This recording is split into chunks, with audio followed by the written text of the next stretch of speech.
Hey guys, I just wanted to reach out to you because last night me and my husband were dreaming about things, and it's interesting because every single time we dream about anything, the next day we seem to be hit in the gut and then we want to give up already.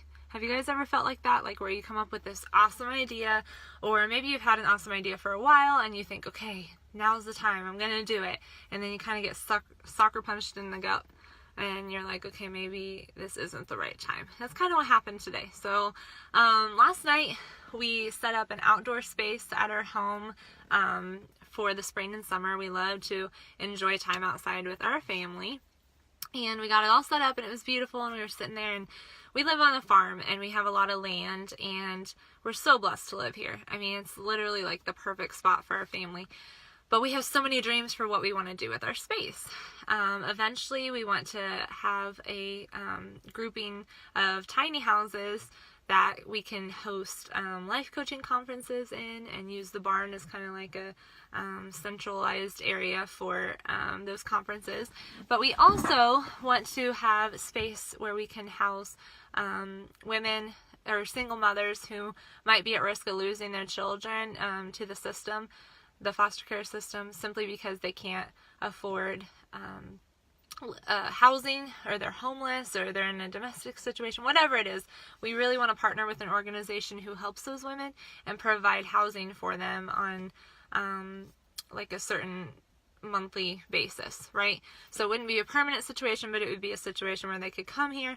We would teach them how to financially get on their feet, help them find a job, take care of their kids while they do that. Just, there's a lot more to it, and I don't have time to share it all with you now, but basically that's our dream. That's what we want this space to be.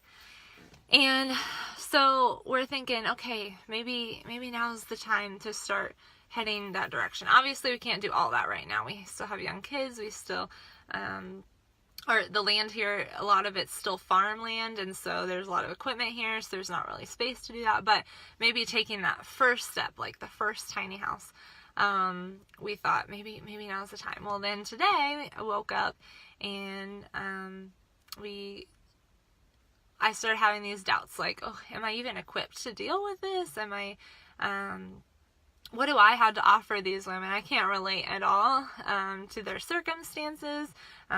Would they even like me? Like all these really silly things.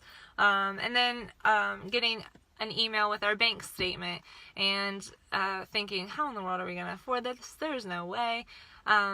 And clearly we're not looking to go into debt. Clearly we're not looking to jump in head first into something we're not ready for. But you can take that first step, even if it's just preparing yourself, even if it's just finding the organization to partner with, even if it's just making plans for the tiny house, whatever it is. Sometimes I think we come up with ideas and we think we have to go full force into making them happen.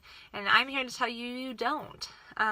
Maybe the first step is just getting involved in volunteering for an organization. For me, what's the first step for you in making your dreams happen? I really want you to think about that.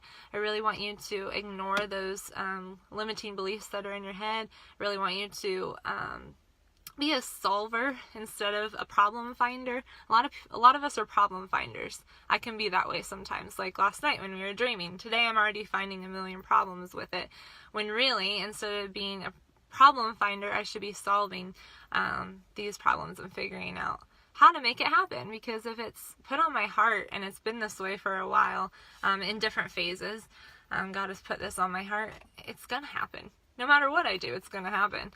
Maybe it's not going to look the way I think it's going to look, but it'll be better if I'm following what God has planned. So anyway, I just want to encourage you. I'd love for you to share your dreams with me, and I'd love to be able to encourage you through them. So have a happy Sunday and keep dreaming.